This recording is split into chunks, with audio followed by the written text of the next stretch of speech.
ఈ పత్రికా సమావేశంలో కేంద్ర మాజీ మంత్రివర్యులు బలరాం నాయక్ గారు, మాజీ పార్లమెంట్ సభ్యులు కార్యనిర్వాహక అధ్యక్షులు అంజన్ కుమార్ యాదవ్ గారు, ఇతర మిత్రులతో ఈ సమావేశాన్ని ఏర్పాటు చేయడం జరిగింది. గత కొన్ని రోజులుగా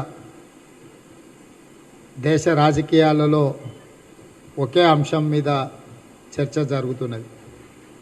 ప్రధానంగా ఈ నెల 18 నుంచి 22వ తారీఖు వరకు ప్రత్యేక పార్లమెంట్ సమావేశాలను కేంద్ర ప్రభుత్వం ఏర్పాటు చేయడం, ఆ తర్వాత పత్రికలలో ప్రసార సాధనాలలో వన్ నేషన్ వన్ ఎలక్షన్ అనే అంశాన్ని ప్రస్తావించడం, ఆ తర్వాత కేంద్ర ప్రభుత్వం మాజీ రాష్ట్రపతి రామ్నాథ్ కోవింద్ గారి నేతృత్వంలో 8 మంది సభ్యులతోని విధి విధానాలను సాధ్యాసాధ్యాలను పరిశీలించి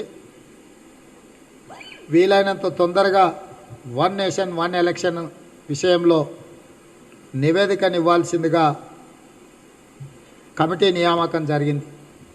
ఇందులో కాంగ్రెస్ పార్టీ లోక్సభ నాయకులు అధీర్ రంజన్ చౌదరి గారిని కూడా సభ్యులుగా కేంద్ర ప్రభుత్వం నియమించడం, కాంగ్రెస్ పార్టీ లోక్సభ నాయకులు అధీర్ రంజన్ చౌదరి గారు అందులో మేము కొనసాగలేము, మేము ఈ అంశాన్ని వ్యతిరేకిస్తున్నామని స్పష్టంగా కాంగ్రెస్ పార్టీ ఈ విషయంలో ప్రకటన చేయడం జరిగింది. దీనికి సంబంధించిన సాధ్యాసాధ్యాలనే కాకుండా ప్రస్తుతం దేశంలో ఉన్న రాజకీయ పరిస్థితులను కూడా పరిగణలోకి తీసుకోవాల్సిన అవసరం ఉంది. కర్ణాటక రాష్ట్రంలో జరిగిన శాసనసభ ఎన్నికలలో ఈ దేశ ప్రధానమంత్రి నరేంద్ర మోడీ గారు, హోంశాఖ మంత్రి అమిత్ షా గారు దాదాపుగా 30 రోజులు కర్ణాటకలో గల్లీ గల్లీ తిరిగి ప్రచారం చేస్తే అక్కడి ప్రజలు సిట్టింగ్ గవర్నమెంట్ భారతీయ జనతా పార్టీని తిరస్కరించి నరేంద్ర మోడీ గారి మాటలకు, అమిత్ షా గారి చేతలకు ఈ దేశంలో కాలం చెల్లింది, ఇక అబద్ధాల పునాదుల మీద ఆర్భాటపు ప్రచారాల మీద భారతీయ జనతా పార్టీ మనుగడ సాధించలేదు అని చెప్పి కర్ణాటక ప్రజలు తీర్పు ఇవ్వడం జరిగింది. ఆ తర్వాత జరిగిన పార్లమెంట్ సమావేశాలలో మణిపూర్ అంశాన్ని అడ్డంగా పెట్టుకొని ఈ దేశంలో ప్రజలు ఎదుర్కొంటున్న ఏ ఒక్క సమస్యను కూడా చర్చించడానికి అవకాశం లేకుండా పార్లమెంట్కే రాలేదు ప్రధానమంత్రి గారు. దాంతో తప్పని పరిస్థితిలో ప్రతిపక్షాలు అన్నీ కలిసి ఇండియా కూటమి ఈ ప్రధానమంత్రి గారిని, వారి మంత్రివర్గం మీద అవిశ్వాసాన్ని ప్రవేశపెట్టడం, అవిశ్వాసం మీద జరిగిన చర్చలో ఇండియా కూటమి ఈ ప్రభుత్వాన్ని నిలదీయడం, దానికి జవాబిచ్చే క్రమంలో నరేంద్ర మోడీ గారు 2 గంటల 32 నిమిషాలు లోక్సభలో ప్రసంగిస్తే 2 గంటల 30 నిమిషాలు ప్రధానంగా ప్రతిపక్షాలు ఇండియా కూటమి ప్రస్తావించిన మణిపూర్ శాంతి భద్రతలు కానీ, అక్కడ మహిళల మీద జరుగుతున్న పాశవిక దాడుల గురించి ఏమాత్రం సమాధానం చెప్పకుండా రకరకాల అంశాలను ప్రస్తావించి సభను, దేశ ప్రజలను తప్పుదోవ పట్టించే ప్రయత్నం చేసిండు. దాంతో అప్పటికే దిగజారిపోతున్న ఈ దేశ బీజేపీ యొక్క ప్రభుత్వం ప్రతిష్ట, నరేంద్ర మోడీ గారి చేతిలో ఇక ఏమాత్రం ఈ దేశానికి భద్రత లేదు అని చెప్పి ప్రజలు భావిస్తున్న క్రమంలో నవంబర్, డిసెంబర్లో రాజస్థాన్, మధ్యప్రదేశ్, ఛత్తీస్గఢ్, తెలంగాణ, మిజోరాం లాంటి 5 రాష్ట్రాలలో ఎన్నికల తేదీలు దగ్గర పడుతున్నాయి. అన్ని సర్వే ఏజెన్సీల అంచనాలు ప్రధానంగా కీలకమైన రాష్ట్రాలు తెలంగాణ, ఛత్తీస్గఢ్, మధ్యప్రదేశ్ అండ్ రాజస్థాన్లో స్పష్టంగా కాంగ్రెస్ ప్రభుత్వం ఏర్పడుతుంది. నరేంద్ర మోడీ గారు ఎన్డీఏ కూటమిలో పనిచేస్తున్న, ప్రత్యక్షంగా పరోక్షంగా నరేంద్ర మోడీ గారికి సహకరిస్తున్న బీఆర్ఎస్, ఎంఐఎం ప్రాతినిధ్యం వహిస్తున్న తెలంగాణ రాష్ట్రంలో కూడా కాంగ్రెస్ పార్టీ గెలవబోతుందని నివేదికలు ఇచ్చినాయి. నిన్నగాక మొన్న సి ఓటర్స్ ఇండియా టుడే ఇచ్చిన సర్వేలో కూడా తెలంగాణ రాష్ట్రంలో కాంగ్రెస్ పార్టీకి 38% ఓట్లుంటే టీఆర్ఎస్ పార్టీకి 31% మాత్రమే ఓట్లున్నాయి. కాంగ్రెస్ 7 పార్లమెంట్ స్థానాలు గెలుస్తుంటే టీఆర్ఎస్ 5 స్థానాలకు పరిమితమైంది. ఎంఐఎం వాళ్ళ భాగస్వామి 1 స్థానంలో గెలుస్తుండ్రు అని చెప్పి స్పష్టంగా వాళ్ళు సర్వే రిపోర్ట్లు ఇవ్వడం జరిగింది.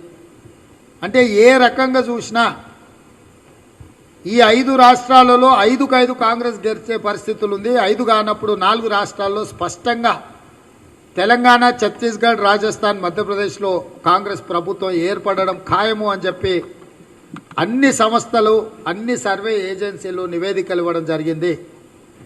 ఈ రాష్ట్రాలలో ఎన్నికలు జరిగి కాంగ్రెస్ ఈ రాష్ట్ర ప్రభుత్వాలను ఏర్పాటు చేస్తే రాబోయే పార్లమెంట్ సాధారణ ఎన్నికలలో భారతీయ జనతా పార్టీ ఎన్డీఏ కూటమి అసలు పాతాళానికి పోతుంది. తిరిగి ప్రభుత్వము ఏర్పాటు చేయడం సంగతి దేవుడెరుగు. అత్యంత అవమానకరమైన పరిస్థితుల్లో నరేంద్ర మోడీ గారు ప్రధానమంత్రిగా వైదొలగవలసి వస్తుంది అని అంచనా వేసుకొని హడావిడిగా అత్యవసర లోక్సభ సమావేశాలను, రాజ్యసభ సమావేశాలను ఏర్పాటు చేసి 1 నేషన్ 1 ఎలక్షన్ అంశాన్ని తెర మీదకి తీసుకొచ్చిండ్రు. ఇవన్నీ అంశాలు నేను చెప్పే కంటే మీకు అందరికీ తెలుసు. కానీ ఈ సందర్భంగా ఇండియా కూటమి 1 నేషన్ 1 ఎలక్షన్ని వ్యతిరేకిస్తుంది. ఇప్పటి వరకు బీజేపీని వ్యతిరేకిస్తున్నా అని చెబుతూ వచ్చిన బీజేపీ నరేంద్ర మోడీ గారి ఫ్యాసిస్టు ప్రభుత్వాన్ని నిలదీస్తున్నాము.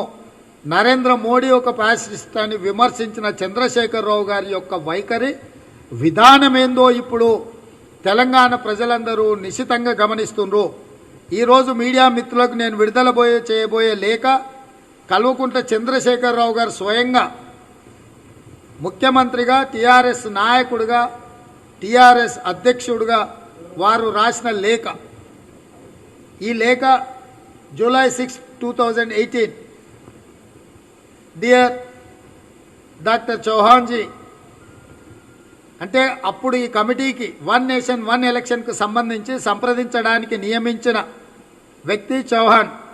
అతను 2018లో ఈ రాష్ట్ర ముఖ్యమంత్రి గారికి లేఖ రాస్తే దానికి తిరిగి కేసీఆర్ గారు 2 పేజీల లేఖ రాసిండు. ఈ 2 పేజీల లేఖలో 4th పారాగ్రాఫ్ను నేను చదివి వినిపించదలుచుకున్నా. In the above backdrop our party Telangana Rashtra Samithi strongly in favour of holding simultaneous elections to the Lok Sabha and state legislative assemblies.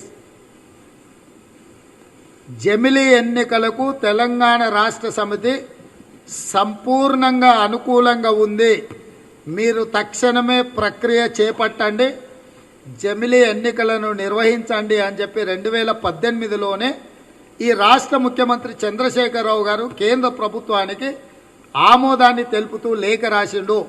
2019లో కేంద్ర ప్రభుత్వం ఏర్పాటు చేసిన సమావేశానికి ఆయన కుమారుడు, కార్యనిర్వాహక అధ్యక్షుడు కల్వకుంట్ల తారక రామారావు గారిని స్వయంగా ఈ రాష్ట్ర ముఖ్యమంత్రి గారు, టీఆర్ఎస్ అధ్యక్షుడు పంపించి ఈ జమిలీ ఎన్నికలకు సంపూర్ణంగా మేము అనుకూలంగా ఉన్నాము, తక్షణమే ఈ దేశంలో రాజకీయ పరిస్థితులను చక్కదిద్దడానికి we all know that 4 to 6 months of time is being spent in conducting elections each time to Lok Sabha and state legislatures.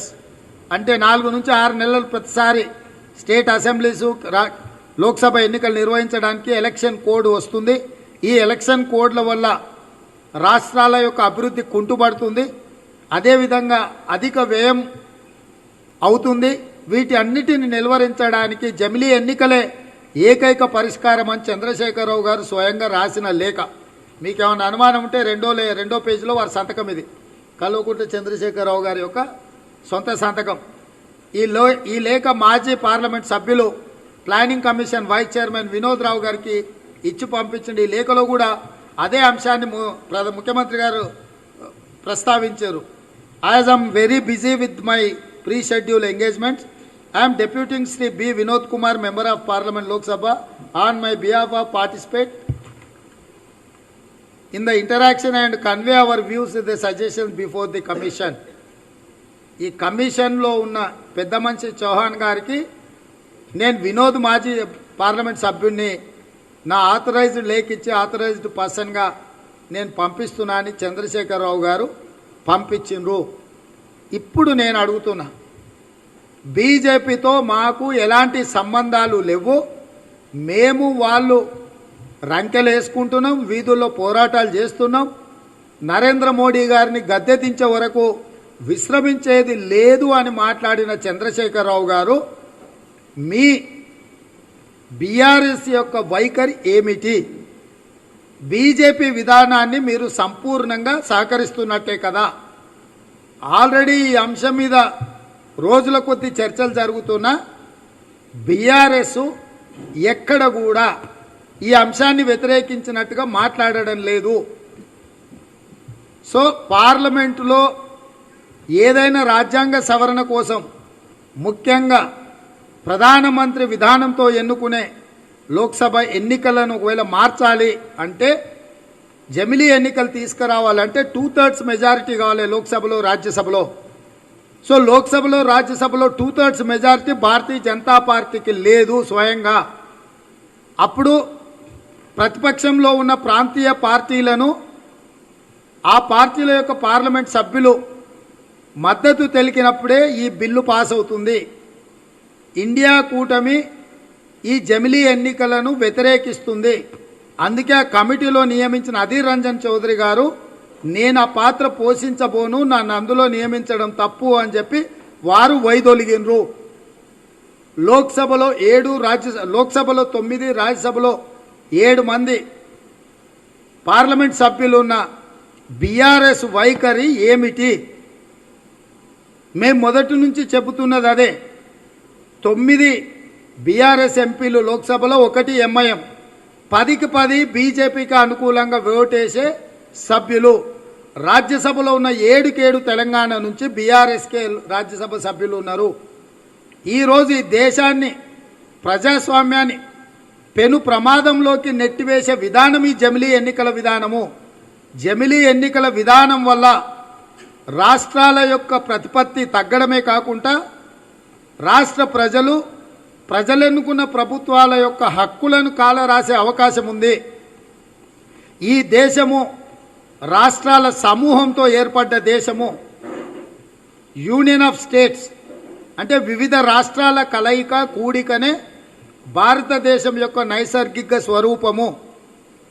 ఇవాళ ఈ రాష్ట్రాల యొక్క ప్రతిపత్తిని దెబ్బతీసి, రాష్ట్ర ప్రభుత్వాల ద్వారా ప్రజలకు అందుతున్న హక్కులను, అభివృద్ధిని పూర్తిగా దెబ్బతీయడానికి గుత్తాధిపత్యంగా ఒక వ్యక్తి, ఒక పార్టీ చేతిలో అధికారాలను పెట్టుకోవడానికి ఈరోజు బీజేపీ కుట్ర చేస్తుంది. గతంలో 1 నేషన్ 1 ట్యాక్స్, 1 నేషన్ 1 ఎలక్షన్ అని మాట్లాడినప్పుడు నేను మొన్న అవిశ్వాస సందర్భంగా పార్లమెంట్లో ప్రస్తావించిన ఈ విషయాన్ని. మీరు కుట్ర చేస్తున్నారని నేను ఆ రోజే చెప్పిన. నేను ముందే ఊహించిన తొందరలోనే భారతీయ జనతా పార్టీ ఈ విధానంతో ముందుకు రాబోతుందని. గత నెలలో జరిగిన లోక్సభ సమావేశాలలో అవిశ్వాస తీర్మానం సందర్భంగా నేను విస్పష్టంగా మాట్లాడిన 1 నేషన్ 1 ట్యాక్స్, 1 నేషన్ 1 పార్టీ అనేది ఒక drama. 1 nation 1 party, 1 nation 1 person అనే విధానాన్ని భారతీయ జనతా పార్టీ, నరేంద్ర మోడీ గారు అమలు చేయబోతున్నారని చెప్పి లోక్సభ సాక్షిగా ఈ దేశ ప్రధానమంత్రిని నేను నిలదీయడం జరిగింది. భారతీయ జనతా పార్టీ కుట్రను ముందుగానే ఊహించి లోక్సభలో ప్రస్తావించడం జరిగింది. అంటే ఈరోజు మీరందరూ ఆలోచన చేయాల్సింది, రైతు వ్యతిరేక నల్ల చట్టాలను తీసుకొచ్చినా, జీఎస్టీ బిల్లు తీసుకొచ్చినా, నోట్ల రద్దు చేసినా, రాష్ట్రపతి ఎన్నికలు వచ్చినా, ఉపరాష్ట్రపతి ఎన్నికలు వచ్చినా, 370 ఆర్టికల్ రద్దు చేసిన, 3 తలాక్ బిల్లు తెచ్చిన, ప్రతి సందర్భంలో నరేంద్ర మోడీ గారికి సంపూర్ణంగా కల్వకుంట్ల చంద్రశేఖరరావు గారు మద్దతు ఇచ్చిండ్రు. దాంతోపాటు జమిలీ ఎన్నికలకు కూడా చంద్రశేఖరరావు నరేంద్ర మోడీ గారికి సంపూర్ణమైన మద్దతునిచ్చిండు. ఈరోజు బీఆర్ఎస్, బీజేపీ వేరు వేరు కాదు, ఒకే తానులోని ముక్కలు. బీజేపీలో బి, టీఆర్ఎస్లో ఆర్ఎస్, ఈ 2 కలిపితే బీఆర్ఎస్ అయినాయి. ఇప్పుడు ఈ దేశాన్ని పెను ప్రమాదంలోకి నెట్టబోతున్న జమిలీ ఎన్నికలను నిలువరించాల్సిన అత్యవసర పరిస్థితులు ఈ దేశంలో దాపురించినాయి. జమిలీ ఎన్నికలు అనేదాన్ని చివరికి అధ్యక్ష తరహా ఎన్నికలకు దారితీస్తుంది. ఈరోజు నరేంద్ర మోడీ గారు పరోక్షంగా ఎన్నుకుంటున్న ప్రధానమంత్రి పదవికి కావలసినంత లోక్సభ సభ్యులని మద్దతు కూడగట్టలేడు. వివిధ రాష్ట్రాలలో వివిధ ప్రాంతీయ పార్టీలు అత్యధికంగా గెలిచి ఇండియా కూటమితోని కేంద్రంలో ప్రభుత్వం ఏర్పడబోతుంది. సర్వేలన్నీ ఆ నివేదికలు ఇస్తున్నాయి. కాబట్టి ఈరోజు అధికారాన్ని నిలబెట్టుకోవడానికి ప్రధానమంత్రి తరహా ఎన్నికలను కాకుండా అధ్యక్ష తరహా ఎన్నికలకు మార్చడానికి వన్ నేషన్ వన్ ఎలక్షన్ అనే స్లోగన్ని బీజేపీ తీసుకొచ్చింది. దీని వెనకాల పెద్ద కుట్ర ఉన్నది. ప్రజాస్వామ్యానికి ప్రమాదం పొంచి ఉన్నది. రాష్ట్రాల యొక్క ప్రతిపత్తిని దెబ్బతీసి రాష్ట్ర ప్రభుత్వాల చేతులలో ఉన్న సబ్జెక్ట్స్ అంటే ఈ ప్రభుత్వము, రాజ్యాంగము, state subject, central subject, concurrence subjects అని 3 విధాలుగా విభజించింది పరిపాలనను. సో ఇప్పుడు స్టేట్లో ఎలాంటి అధికారాలు లేకుండా సర్వ అధికారాలను అధ్యక్ష తరహా పరిపాలన తీసుకొచ్చి అధ్యక్షుడికే పూర్తిగా ఇచ్చి మంత్రివర్గంలో ప్రధానమంత్రి వేరు, మంత్రులు వేరు కాదు, వారి సహచరులే. నిర్ణయాలలో ఎవరి సబ్జెక్ట్స్కి వాళ్ళకు ఉంటాయి. కానీ అధ్యక్ష తరహా ఎన్నికలలో సర్వ అధికారాలు అధ్యక్షుడి చేతుల్లో ఉంటాయి. మంత్రివర్గం ఒప్పుకోవాల్సిన అవసరం కూడా లేదు.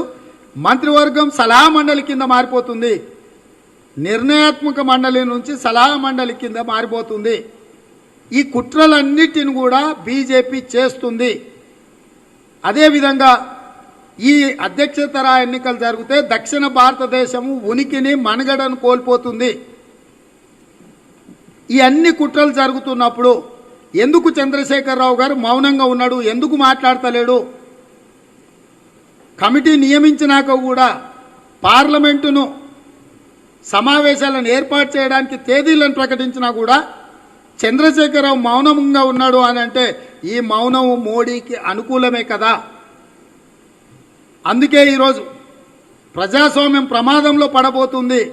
అందుకే నరేంద్ర మోడీ ప్రతిపాదించిన వన్ నేషన్ వన్ ఎలక్షన్ని ఇండియా కూటమి ఎదిరిస్తుంది.